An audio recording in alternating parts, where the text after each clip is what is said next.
Bonjour à toutes et à tous, soyez les bienvenus sur la chaîne Sisa Math Ako.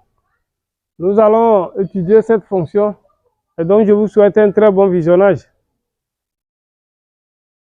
Alors, on considère la fonction f définie par 2x moins 2 moins ln de x moins 1 sur 2 racines de x moins 1. Et dans la première question, on nous donne une autre fonction g et on nous dit de dresser le tableau de variation de g sur l'intervalle 1 à plus l'infini. Oui. Pourquoi on dit sur l'intervalle 1 à plus l'infini? Bien sûr, ici, on devrait chercher l'ensemble de définitions de la fonction g. On devrait poser la condition x moins 1 strictement supérieur à 0. Donc, x supérieur à 1. Voilà pourquoi l'ensemble de définitions, c'est bien l'intervalle 1 à plus l'infini. Donc, si d est l'ensemble de définitions de g, alors d égale à l'intervalle 1 à plus l'infini. Voilà. Donc, c'est sur cet ensemble qu'on va étudier la fonction g. Bien.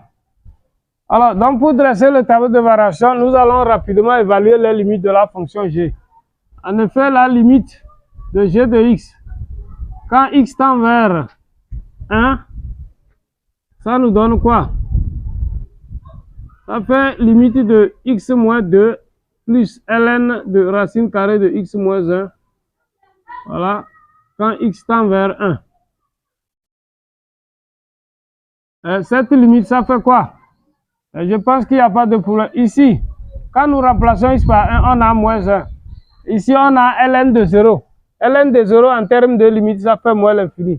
Donc la limite, ça fait tout simplement moins l'infini. OK? Bien. Maintenant, la limite en plus l'infini.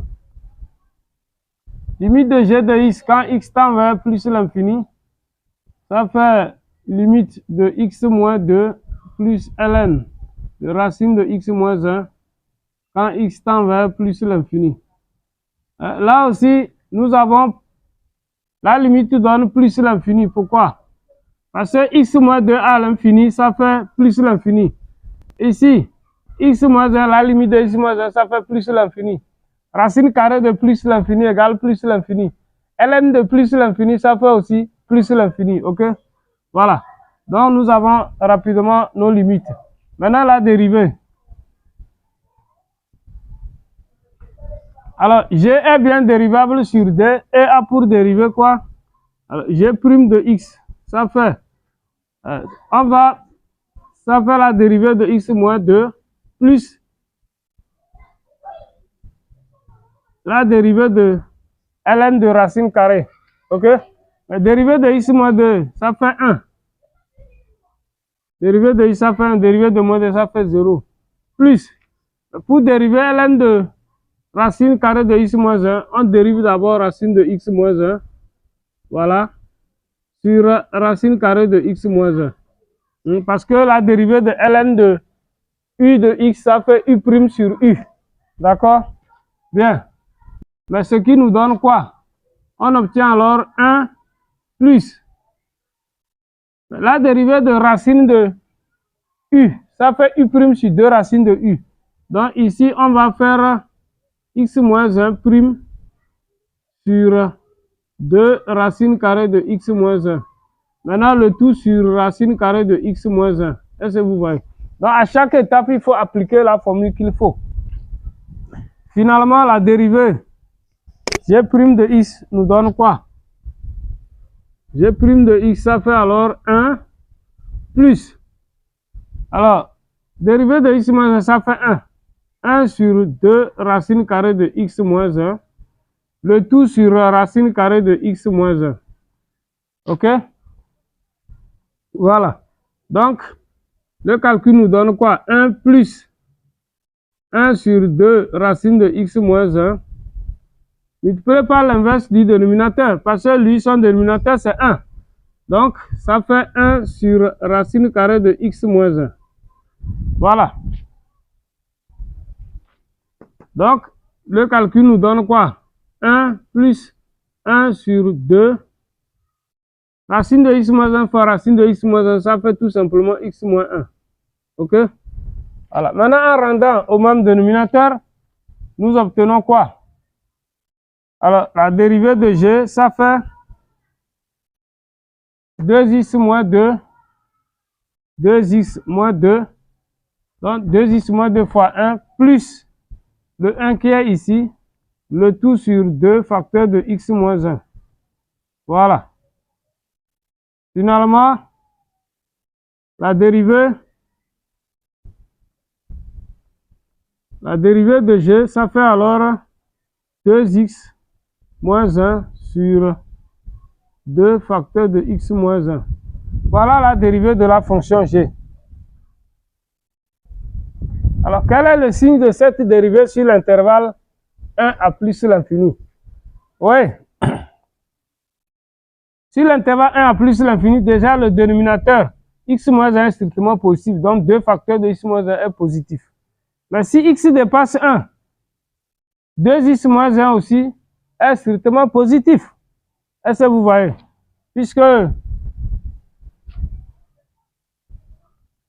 voilà, je dis si x dépasse 1, ça veut dire que 2x dépasse 2.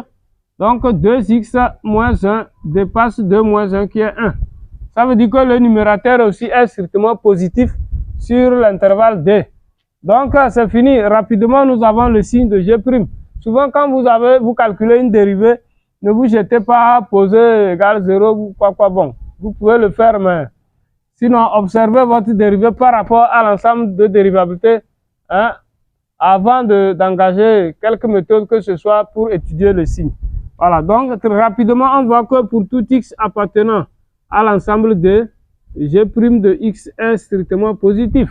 Donc, la fonction g est strictement croissante. G est strictement croissante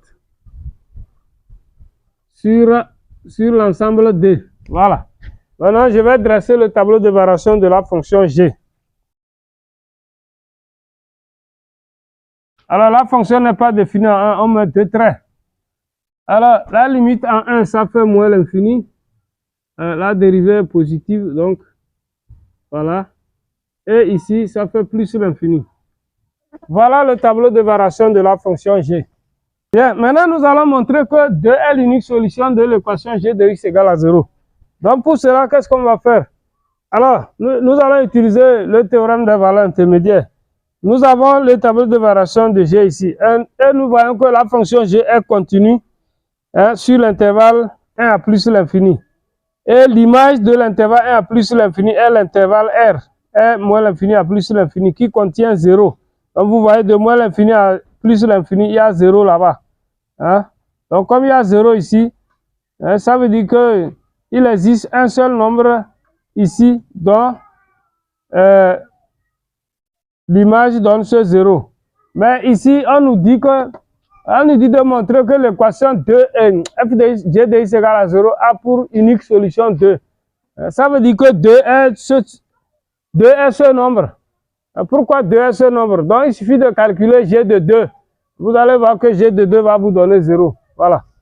Donc, selon le tableau de variation, ou bien d'après le type de variation, on va dire tout simplement que g est continu et strictement croissante sur 1 à plus l'infini. De plus, g de l'intervalle 1 à plus l'infini, ça fait quoi? Ça fait l'intervalle moins l'infini à plus l'infini. Donc ça se lit au niveau du tableau de variation. L'image de l'intervalle, ça fait l'intervalle moins l'infini à plus l'infini. C'est-à-dire ça fait l'ensemble R. Voilà. Donc comme c'est R, R contient tous les nombres, d'où l'équation g de x égale à 0 a une unique solution. A une unique solution. Maintenant, nous allons vérifier que cette solution n'est rien d'autre que le nombre 2. Voilà. De plus, habituellement, il y a une unique solution alpha dont on ne connaît pas. Mais ici, on connaît ce alpha. Et alpha, c'est 2.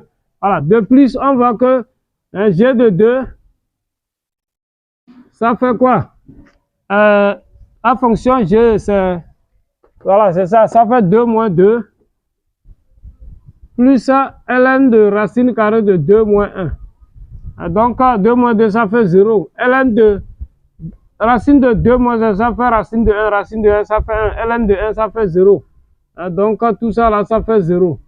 D'où 2 est cette unique solution. Pour le signe de g de x suivant les valeurs de x, nous regardons ici, on voit que si la fonction est strictement croissante, sur l'intervalle, lorsque x varie dans l'intervalle 1 à 2, les images varient entre moins l'infini et 0.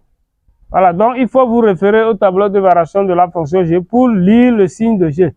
Alors, donc, d'après ce qui précède, on en déduit que, d'après ce qui précède, on en déduit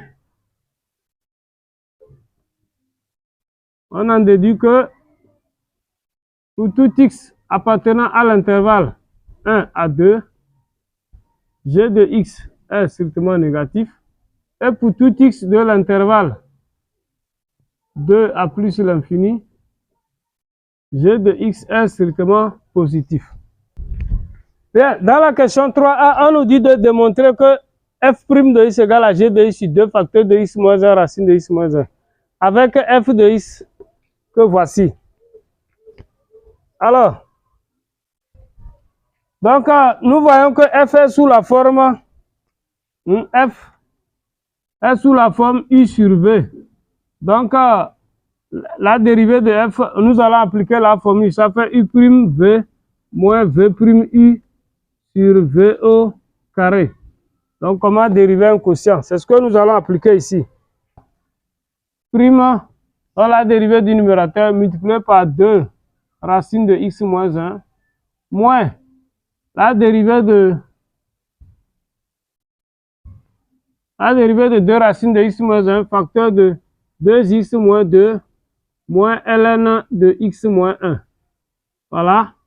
Le tout sur 2 racine carrée de x moins 1 au carré. Voilà. Maintenant, on va exécuter ça. On aura quoi? La dérivée de 2x moins 2, ça fait 2. Il y a la grande barre de fraction comme ça. Ça fait 2 moins la dérivée de ln de x moins 1. On dérive x moins 1 qui est 1 sur x moins 1. D'accord? Voilà. Tout ceci multiplié par 2 racine carrée de x moins 1 moins 2 multiplié par la dérivée de racine de x moins 1. Donc on dérive d'abord ce qui est dans la racine carrée. Ça fait 1 sur 2 fois la racine carrée de x moins 1. Maintenant, facteur de 2x moins 2 moins ln de x moins 1. Voilà. Le tout sur 4, 2 au carré qui fait 4 facteurs de x moins 1 tout simplement. Racine carrée de x moins 1 au carré, ça fait x moins 1. Bien. Maintenant, nous allons arranger cette dérivée. Voilà. Alors, le 2 qui est ici, puisque c'est la multiplication, je peux déplacer ce 2 ici. Et écrire 2 facteurs de. Maintenant, ici, je vais rendre au même dénominateur. J'aurai 2 fois 2x moins 2. Voilà. 2x moins 2 moins le 1 là, qui est au numérateur ici, sur x moins 1. Racine carrée de x moins 1. Oui, j'ai dit que le 2 là, je l'avais déplacé ici. Donc, soyez vigilants. Maintenant, ici, nous allons simplifier le 2. Il nous reste quoi? Il nous reste, voilà, 2x moins 2 moins ln de x moins 1, le tout sur racine carrée de x moins 1, comme ceci. Sur 4 facteurs de x moins 1. Voilà. Et au fur et à mesure que vous évoluez, il faut observer, voir ce que vous voulez obtenir. C'est très important. Bien. Alors ici, nous aurons quoi? 2x moins 3. Donc on a 2x moins 3 multiplié par ce 2. Alors de toute façon, on obtient quoi? Il y a la grande barre de fraction. 2 fois 2x, ça fait 4x. Maintenant, ici, moins 3 fois 2, ça fait moins 6. Voilà. racine carrée de x moins 1 sur x moins 1 comme ceci. Moins, voilà, 2x moins 2, moins ln de x moins 1, comme ça, sur racine carrée de x moins 1. Le tout sur 4 facteurs de x moins 1. Bien. Mais remarquez quelque chose. Le x moins 1 qui est ici, c'est le carré de 1. C'est-à-dire, quand vous voyez x moins 1, on peut encore écrire que ça fait racine de x moins 1 au carré. Est-ce que vous voyez? Donc, ici, je vais, en le faisant, je peux simplifier. Ça veut dire que quoi? Ça veut dire que racine carrée de x moins 1 sur x moins 1 va s'écrire tout simplement 1 sur racine de x moins 1. Donc, en simplifiant un facteur. Donc, pour cela, c'est fini. Je vais, alors, ici, je vais remplacer racine de x moins 1 sur x moins 1 là, par 1 sur racine de x moins 1. J'obtiens quoi alors? J'obtiens 4x moins 6 sur racine carrée de x moins 1 comme ceci. Voilà. Moins 2x moins 2 moins ln de, voilà, x moins 1, je vais encore écrire ça fait racine de x moins 1 au carré, comme ceci. Hein, tout ça dans le ln, c'est très important. Sur racine carrée de x moins 1. Oui, pourquoi je le fais? Parce que ce que je veux obtenir, hein, vous voyez, au niveau de g, c'est ln de racine de x moins 1. Je n'ai pas ln de x moins 1 là-bas. Donc, c'est pourquoi je fais cette transformation ici. Le tout sur 4 facteurs de x moins 1 comme ça. Alors, mais nous savons que ln de a carré, si a est positif, ln de a carré, ça fait 2 ln de a. Donc, en appliquant ça ici, j'obtiens quoi? On obtient quoi? Et puis, nous avons le même dénominateur. Donc, finalement, on a quoi? Il y a racine de x moins 1 qui est le dénominateur commun. Et ici, nous avons 4x moins 6. Le moins là va agir ici. Donc, ça fait moins 2x plus 2. Alors, ici, en appliquant cette propriété, j'aurai quoi? Mais le moins va agir, ça fait plus. Et en appliquant la propriété, j'aurai 2 ln de racine carrée de x moins 1 comme ça. Voilà. Le tout sur 4 facteurs de x moins 1. Est-ce que vous voyez? Bien. Donc, à ce niveau, alors on obtient quoi? Le calcul nous donne, alors, 4x moins 2x, ça fait 2x. Moins 6 plus 2, ça fait moins 4. Voilà. Plus 2 ln de racine de x moins 1 sur racine carrée de x moins 1. Mais ici, le dénominateur, en multipliant par l'inverse, donc multiplié par 1 sur 4 facteurs de x moins 1 comme ça. Est-ce que vous voyez? Voilà. Donc, maintenant, pour terminer, nous pouvons simplifier par 2. Vous voyez, 2x moins 4 plus 2 ln2. Donc, en simplifiant un 2 là-bas, le calcul nous donne quoi? On obtient f' de x égale, voilà, x moins 2 plus ln de racine carrée de x moins 1, le tout sur 2 facteur de x moins 1, racine carrée de x moins 1. Voilà. Et vous voyez, le numérateur là, c'est bien la fonction g. Hein, x moins 2 plus ln de racine de x moins 1, c'est bien g de x au numérateur. Hein, d'où f' de x est égal à g de x sur 2 facteurs de x moins 1, racine carrée de x moins 1. Voilà. Donc, ce qu'il fallait démontrer. Après cette démonstration, on nous a dit d'en déduire les variations de la fonction f. OK? Voilà. Mais nous connaissons déjà le signe de g suivant la valeur de x. On a déjà vu ça dans la question 2b. Dans la question 2b, ok? Donc, et puisque nous avons que f' de x égale à g de x sur 2 facteurs de x moins 1 racine de x moins 1. Nous sommes sur l'intervalle 1 ouvert à plus l'infini. Tout le dénominateur là est strictement positif. Donc, le signe de f' dépend de g. Comme nous connaissons le signe de g, alors nous connaissons le signe de la dérivée f'. Ok? F est décroissant sur l'intervalle 1 à 2. Pour la monotonie, vous pouvez fermer sur 2. Il n'y a pas de problème. Et pour tout x appartenant à l'intervalle 2 à plus l'infini, vu que là-bas la fonction g est positive, on en déduit aussi que f' de x est strictement positif. Donc, f est strictement croissante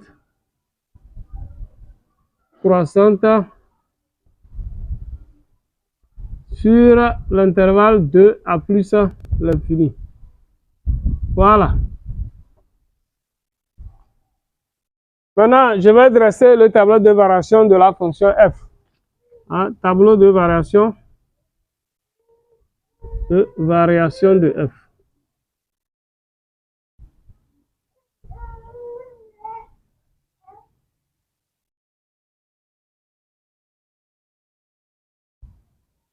On a 1 plus l'infini. Donc c'est 2 qui annule la dérivée f'. Voilà. Quelque chose comme ça. f' de x. F de x. Nous avons ici moins, plus. Voilà. Voilà. Alors, nous allons calculer f de 2. Alors, f de 2, ça fait quoi? Ça fait, en remplaçant x par 2, on a 2 fois 2, 4. 4 moins 2, moins ln de 2 moins 1, qui fait ln de 1, sur 2 racine de 2 moins 1, qui fait 1. Donc, ln de 1, ça fait 0. 4 moins 2, ça fait 2. Donc, on a 2 sur 2, ce qui fait 1. Voilà. Donc, f de 2 égale à 1. Bon. OK. Maintenant, nous n'avons pas calculé les limites de la fonction f en 1 puis en plus l'infini. La limite de f en 1. Limite de f de x. Quand x tend vers 1, ça fait quoi? Limite de 2x moins 2 moins ln de x moins 1. Le tout sur 2 racine carrée de x moins 1. Quand x tend vers 1. Mais si on remplace, qu'est-ce qu'on remarque? Au numérateur, on a moins ln de 0. Mais ln de 0 n'existe pas. En termes de limite, ça fait moins l'infini. Et on dit moins ln de... Donc, moins l'infini, ça fait plus l'infini. On a plus l'infini sur 0. La racine de 0, ça fait 0. Donc, 2 fois 0, 0. Sur 0. Mais ici, le résultat, ça fait l'infini. Mais pour connaître le signe de l'infini, au numérateur, nous avons plus l'infini. Au dénominateur, on a 0. Mais le 0 là, il faut connaître son signe. Mais vous voyez que 2 racines carrées de x moins 1 est un nombre positif. Ça veut dire que c'est sur un 0 positif. Donc la limite, ça fait plus l'infini. Est-ce que vous voyez? Voilà. Donc on a plus l'infini ici. Maintenant, la limite de f en plus l'infini. En plus l'infini, on a une forme indéterminée. Si on fait limite de f de x, quand x tend vers plus l'infini, ça fait quoi? Ça fait limite de 2x moins 2 moins ln de x moins 1 sur 2 racine carrée de x moins 1. Déjà au numérateur, on a plus l'infini moins l'infini, ce qui est une forme indéterminée. Pour lever l'indétermination, qu'est-ce qu'on va faire? Nous allons casser la fraction ici. Donc, on aura quoi? Ça fait 2 x moins 2 sur 2 racine carrée de x moins 1, comme ceci. moins ln de x moins 1 sur 2 racine carrée de x moins 1. Voilà. Maintenant, ici, nous pouvons simplifier. Hein? On peut simplifier 2. Et nous avons vu que racine x moins 1, c'est le carré de racine de x moins 1. Regardez. Donc, ça devient quoi? Ça fait limite de 2 facteur de x moins 1 sur 2 racine de x moins 1, comme ceci. Voilà. Moins. Alors, ici aussi, je vous avais dit que ln de x moins 1 va s'écrire 2 ln de racine de x moins 1. Voilà. Parce que x moins 1 est le carré de racine de x moins 1 au carré. Sur 2 racine de x moins 1. Donc, la limite de tout ceci en plus l'infini donne quoi? Alors, quand je vais simplifier, voilà. Et ici, en simplifiant, racine de x moins 1, donc j'obtiens limite de racine carrée de x moins 1, voilà, moins ln de racine de x moins 1 sur racine carrée de x moins 1. Est-ce que vous voyez? Donc ça fait la limite de tout ça quand x tend vers plus l'infini. Mais c'est fini là. À ce niveau. Alors, ici, ça, c'est une limite de référence. Hein? Il suffit de poser. Bon, vous voyez, si je pose, en posant grand x égale à racine carrée de x moins 1, voilà, on voit que quand x tend vers plus l'infini, grand x aussi tend vers plus l'infini. Et notre limite devient quoi? Limite de f de x. Quand x tend vers plus l'infini, ça nous donne la limite de grand x tend vers plus l'infini de grand x moins ln de grand x sur grand x. Voilà. Et c'est fini. Le résultat, ça fait plus l'infini car on sait que la limite de ln de grand x sur grand x quand grand x tend vers plus l'infini égale 0. C'est une limite remarquable. Est-ce que vous voyez? Voilà. Donc, dans le tableau de variation, on peut mettre plus l'infini ici.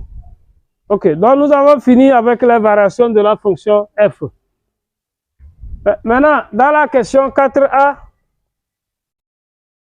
on dit à l'aide d'une intégration par partie, calculer, voilà, calculons l'intégrale de 2 à 3 de ln de x moins 1 sur 2 racine carrée de x moins 1, voilà, de x par partie. Donc, à l'aide d'une intégration par partie, ok? Voilà. Pour cela, on va voir que vous connaissez le principe d'intégration par partie. Donc, on pose soit u' de x égale à 1 sur 2 racine carrée de x moins 1. L'intégration par partie veut dire que la fonction qui est sous intégrale est le produit de deux fonctions, ok, dont l'une peut être choisie comme dérivée et l'autre comme primitive. Donc, si on prend 1 sur 2 racine de x moins 1 comme dérivée, alors u de x, c'est-à-dire une primitive de cette fonction, c'est quoi? C'est tout simplement racine carrée de x moins 1. Donc, quand on dérive racine de x moins 1, c'est ce qu'on obtient. Est-ce que vous voyez? Voilà. Et nous prenons v de x égale ln de x moins 1. Alors, la dérivée de v, ça fait quoi? Ça fait 1 sur x moins 1. Donc, on dérive x moins 1 qui est 1 sur lui-même. Voilà. Donc, l'intégrale devient quoi alors? On a alors l'intégrale de 2 à 3 de ln de x moins 1 sur 2 racine carrée de x moins 1 dx. Ça fait, entre crochets, on prend u fois v. Donc, racine carrée de x moins 1, ln de x moins 1, pris entre 2 et 3. Voilà, moins intégrale de 2 à 3 de du produit des deux qui sont au bout des flèches ici. On avait pris U', on prend U maintenant. V, on prend V', U fois V'. Donc U fois V', ça fait racine de x moins 1 sur x moins 1 comme ça, dx. Voilà, donc le produit des deux, voilà ce que ça donne. Mais ça, nous l'avons déjà simplifié. Donc ici, on va encore simplifier pour pouvoir trouver une primitive. Alors, le calcul nous donne quoi? Ici, quand on remplace 6 par 3, on a racine carrée de 2, ln de 2. Maintenant, quand on remplace 6 par 2, ça fait 0, parce que ln de 1 égale 0. Voilà. Moins intégrale de 2 à 3 de... Ici, j'ai dit, on simplifie. En simplifiant, ça nous donne 1 sur racine carrée de x moins 1 dx. Est-ce que vous voyez? Ou bien vous conjuguez le numérateur, vous êtes libre. Bien. Voilà. Mais maintenant, une primitive de 1 sur racine de x moins 1, c'est quoi? Vous voyez, quand on avait 2 ici, on n'a rien ici. Maintenant, comme nous n'avons pas 2 ici, nous allons multiplier ça par 2. Donc, le calcul nous donne racine carrée de 2, ln de 2, moins intégrale de... moins... Voilà, primitive de 1 sur racine de x moins 1, ça va faire 2 racines carrées de x moins 1 tout simplement.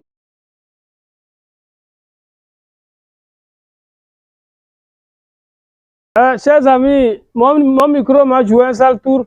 Mais bon, nous avons calculé, répondu à la question 4A. Donc, le calcul de l'intégrale, voilà, on a obtenu le résultat. Maintenant, il s'agissait de calculer l'aire de la partie du plan dans la question 4B. Délimité par la courbe, l'axe des abscisses et les droites d'équation x égale 2, x égale à 3. Donc, j'ai représenté la lui de la courbe de f. Et l'aire qu'on veut calculer, c'est ça. Donc, c'est ça que j'ai assuré ici. Alors, cette R, c'est quoi? C'est l'intégrale allant de 2 à 3 de f de x dx. Et donc, voilà. Mais la fonction f, ici, d'après la linéarité de on peut séparer la fraction comme ceci. Est-ce que vous voyez? Voilà. Maintenant, 2x moins 2 sur 2 racines de x moins 1. Je simplifie 2, puis je simplifie racine de x moins 1. Nous avons déjà fait cette simplification quand on calculait les limites.